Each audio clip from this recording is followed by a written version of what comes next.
In this guide, I'm going to show you how you can get Snorlax here in Pokopia. Before we do get into this guide though, make sure to like the video and subscribe to the channel with all notifications on. It really does help us out and lets us know that you want more content like this. We'd greatly appreciate it, and if at any point throughout this guide you did have any questions, just ask them down in the comment section below and we can help you out further. I'm going to be doing my best to reply to every single comment down there. First things first, you do need to make your way over to Sparkling Skylands near the big main building in Sparkling Skylands, and then from here just go into the cave area. Follow the path, break the blocks on your way, and keep going through the cave until you find the nap time bed. Once you find it, place a bed next to the tree to create a habitat, and after that you just have to wait.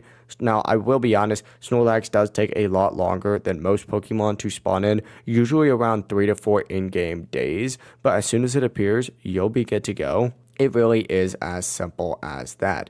Now, if you guys did have any questions, just ask them down in the comment section below and we can help you out further. I'm going to be doing my best to reply to every single comment down there. Before you do leave this guide though, make sure to like the video and subscribe to the channel with all notifications on. It really does help us out. Lets us know that you want more content like this. We'd greatly appreciate it. Have a great rest of your day though. Peace.